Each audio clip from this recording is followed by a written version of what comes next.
Bonjour à tous. Non, vous ne rêvez pas, c'est bien là la scène la plus ambiguë, la plus chaude diront certains, que nous allons analyser aujourd'hui. Une scène parfois nommée la scène du pavillon, ou bien la scène du portrait, ou encore d'espionnage.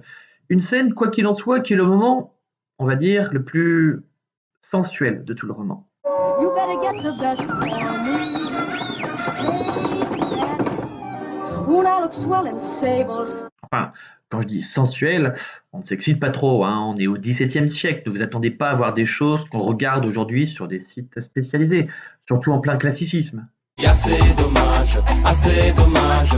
Le classicisme, d'ailleurs, c'est quoi? J'en sais rien, ouais.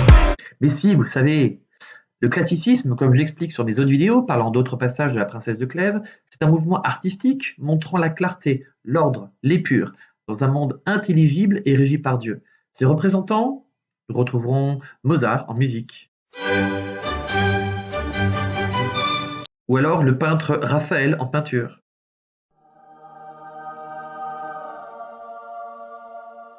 Ou encore le nôtre, jardinier du roi de Louis XIV, qui a conçu l'aménagement du parc et des jardins du château de Versailles, bien net, beau et délimité.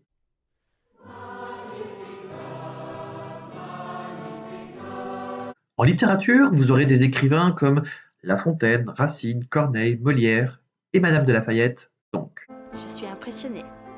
Des auteurs très différents, mais des auteurs quels que soient les genres qu'ils ont choisis, théâtre, poésie, roman, etc., et quelle qu'ait pu être leur sensibilité et personnalité, des auteurs qui étaient d'accord sur plusieurs grandes idées communes, comme, roulement de tambour,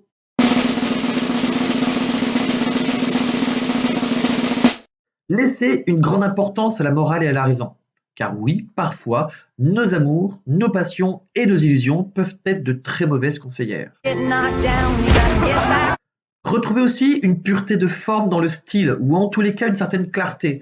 Vous n'entendrez jamais des phrases comme ici. Nom de Dieu, de putain de bordel de merde, de saloperie, de connard, d'enculé de ta mère, Lucie. Vous n'entendrez donc pas de gros mots, vous ne verrez pas non plus beaucoup de bouts de peau qui traînent, car il y a ce que l'on appelle une certaine bienséance à respecter.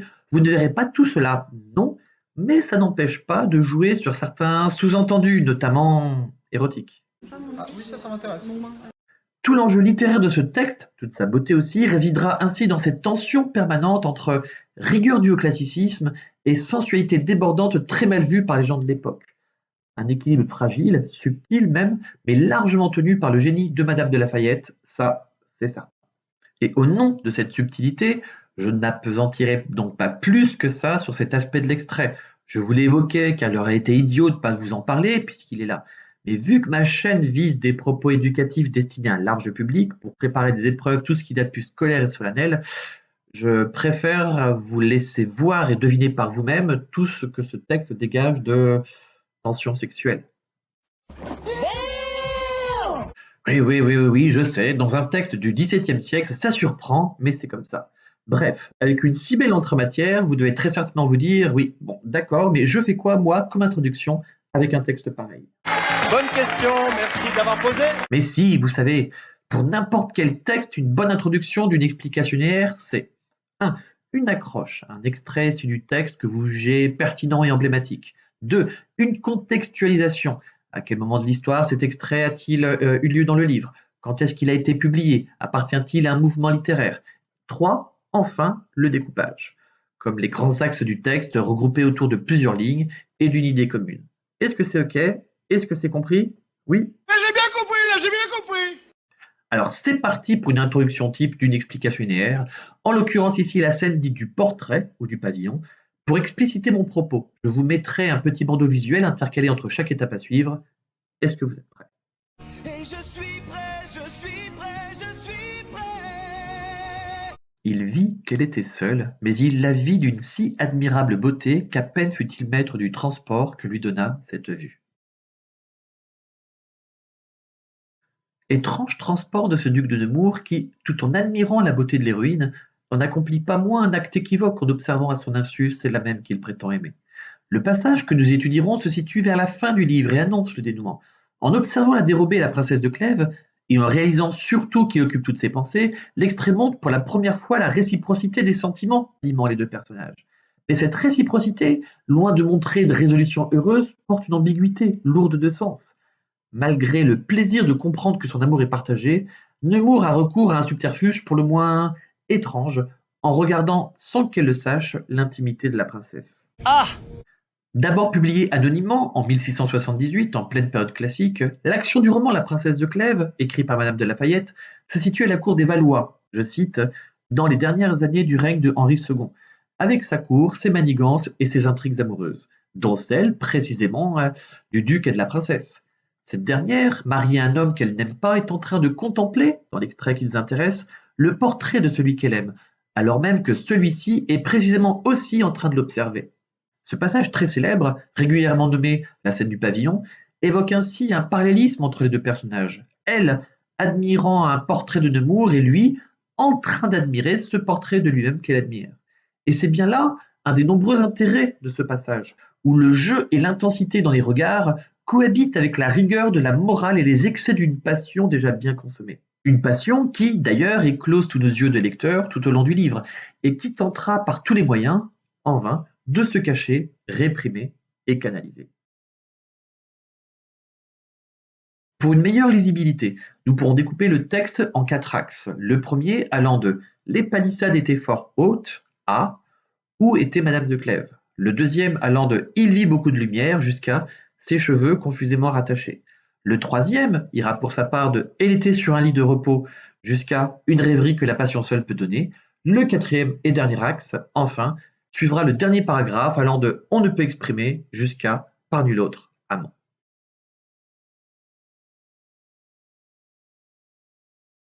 Pour une parfaite sérénité dans l'écoute de cette vidéo, sachez que vous pourrez également cliquer sur le lien en présentation pour obtenir le texte en format Word accompagné de la présente analyse. Ceci étant dit, maintenant, il vous reste l'explication linéaire à faire. Alors, après avoir lu le texte, concrètement, on fait quoi? Roulement de tambour.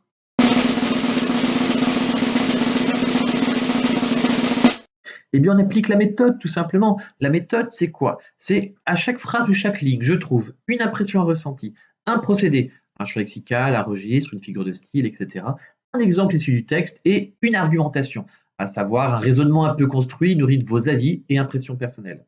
C'est compris? Oui? Alors, c'est parti pour l'explication linéaire en reprenant ce quatuor gagnant, idée, impression, procédé, exemple, argumentation, go!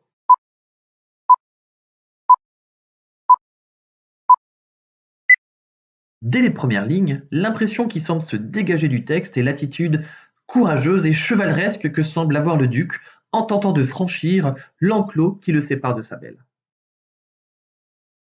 Qu'est-ce qui me permet de le dire? Eh bien, je repère dès les premières lignes ce qui pourrait s'associer à un registre épique. Je le vois grâce à l'adverbe intensif fort, montrant la hauteur du mur, à l'adverbe encore, évoquant la multiplication des obstacles, l'adjectif difficile, induisant la rudesse de la tâche à accomplir, et enfin la forme verbale en venir à bout, sous-entendant l'idée d'effort à faire pour parvenir à ses fins. Une longue énumération de mots me semble donc ici suffisamment explicite dans ce début d'extrait pour montrer la valeur de Nemours, une valeur comparable, au regard des termes employés, à la littérature courtoise du Moyen-Âge, où l'on décrivait sans peine des chevaliers prêts à tout pour terrasser le dragon et secourir la belle qu'il fallait sauver. Car il était le plus brave et qu'il le valait bien.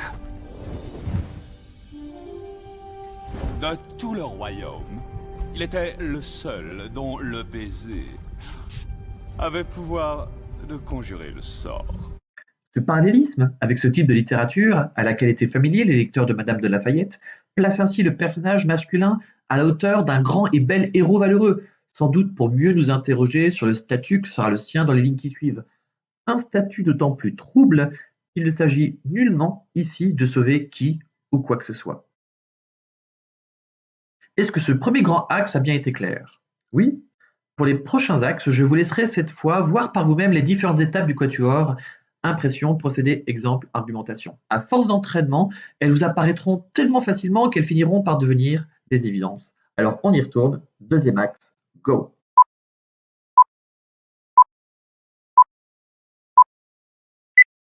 Dans le deuxième axe, la démarche de Nemours, effectivement, semble prendre une tournure plutôt étrange, voire ambiguë. Sur quels critères puis-je affirmer cela?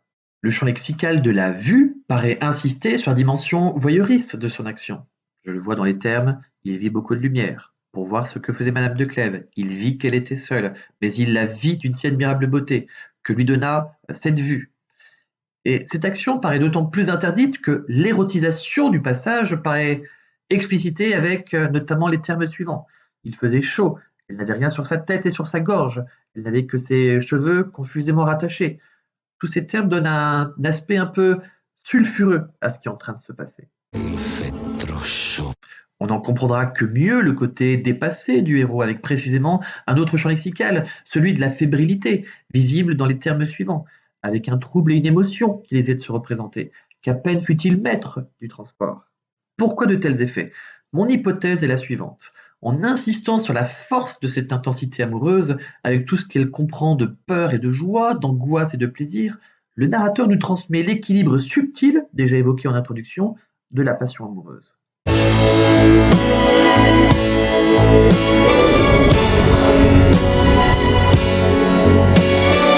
Cet équilibre est d'autant plus fragile qu'il peut tout aussi bien montrer un acte d'amour, ici à son apogée, dans tout ce qu'il a de chaste et de pur, qu'un acte voyeuriste, violant sans vergogne l'intimité d'une jeune femme, inconsciente d'être ainsi observée par celui qu'elle aime. C'est profond ça. Pour le troisième axe, la concrétisation de la réciprocité amoureuse des deux personnages semble alors à son comble. Pourquoi une telle affirmation? Eh bien, nous comprenons implicitement que la princesse, persuadée d'être seule, livre enfin les sentiments qu'elle n'a jamais osé avouer au duc en utilisant des rubans, je cite, des mêmes couleurs qu'il avait portés au tournoi, rappelant ainsi un moment important qu'elle avait participé à Nemours. Séparée géographiquement à celui qu'elle aime, elle s'en rapproche ainsi par des rubans. Nous remarquons aussi une autre forme de réciprocité par les objets, puisque la canne des Indes est un objet volé par la princesse pour se souvenir de Nemours. Et la canne, comment dire? Si vous êtes féru de symboles cachant des sous-entendus, la canne, tout en longueur et dureté, ça peut représenter...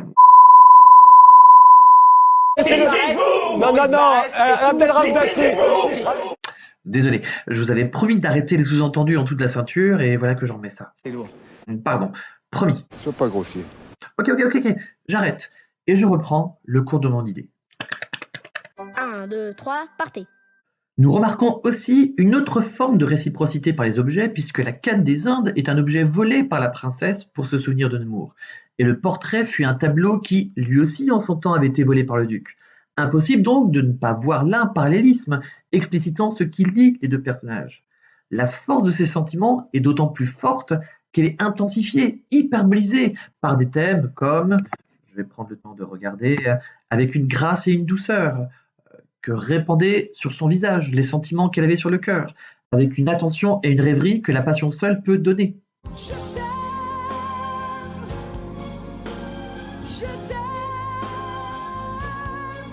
Dans le quatrième axe, il me semble que l'intensité que nous venons d'évoquer se joint à l'ambiguïté de ce qui est en train de se passer. Pourquoi de tels propos? Eh bien, le narrateur utilise une forme impersonnelle. On ne peut exprimer ce que sentit M. de Nemours dans ce moment. Et il avoue ainsi son impuissance à décrire un ressenti, comme si l'amour était au-delà des mots. Cette intensité est d'ailleurs mise en avant par l'anaphore, voir au milieu de la nuit, l'avoir sans qu'elle sût, et l'avoir tout occupé. Et aussi par des hyperboles, tout en superlatif. Dans le plus beau lieu du monde, c'est ce qui n'a jamais été goûté ni imaginé par nul autre amant. Balèze! C'est bon? J'ai été clair? Mais oui, c'est clair. Parfait. Alors, à partir de là, la dernière chose qui nous reste, c'est la conclusion. Et puis en plus, je sens que ce soir, je vais conclure. Une bonne conclusion dans une explication linéaire, c'est quoi? C'est assez simple. Une bonne conclusion, c'est une reprise générale des grands thèmes dominants soulevés dans le texte, ici la naissance d'une passion, cohabitant déjà avec la morale, l'influence de cette dernière et de la société autour de l'individu, et une ouverture. Et une ouverture, c'est quoi? Une ouverture, c'est ou bien un lien avec un autre livre, un autre texte, une autre œuvre artistique, cinéma, peinture, sculpture, tout type d'art en général, ou bien une reproblématisation, c'est-à-dire une reformulation des grandes questions que soulève cet extrait, ou bien les deux. C'est pas possible. C'est surréaliste pour moi. Non mais attendez, pas de panique, ça a l'air technique comme ça, mais c'est assez facile. Allez, comme je suis sympa, je vous donne un exemple de conclusion en vous mettant tout dedans. Reprise générale des grands thèmes dominants et lien avec une autre œuvre, en l'occurrence ici, l'adaptation du film de Christophe Honoré, La Belle Personne, sorti en 2008, et où l'histoire de la princesse de Clèves est transposée au début du XXIe siècle dans un lycée parisien. Si c'est bon pour vous, alors c'est parti pour une conclusion type telle que vous pourrez la dire le jour de l'épreuve. C'est parti.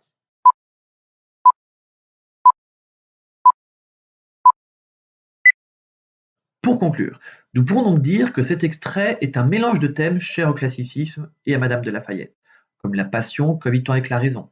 Nous retrouvons aussi l'intensité dans les regards, ici constamment mis en abîme par ce portrait contemplé par la princesse, elle-même contemplée par le duc. Non, moi c'est sûr que princesse, bon c'est vrai que c'était pas une vocation dès le début.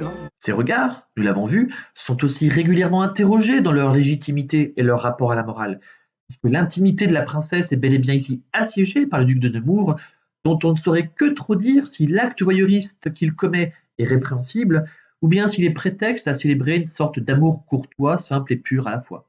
Cette réciprocité est également parfaitement montrée dans le film de Christophe Honoré, La Belle Personne.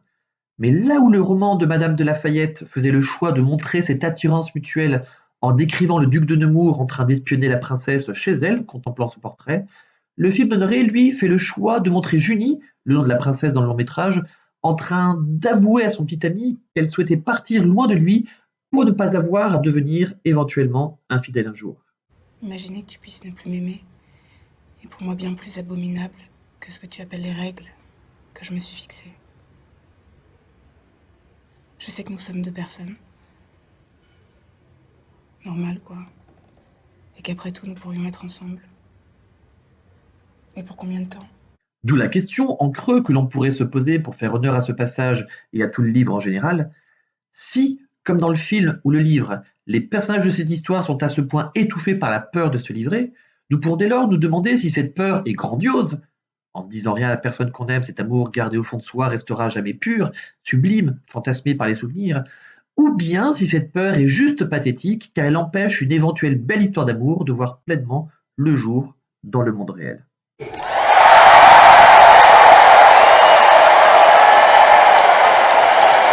Voilà, j'espère que cette vidéo vous a plu. Elle a été fabriquée avec les moyens du bord. Si elle vous a aidé, j'en suis très heureux. Et si vous avez une bonne note, n'oubliez pas en fin d'année de trinquer au moins un tout petit peu à ma santé. Salut. C'était vraiment très intéressant.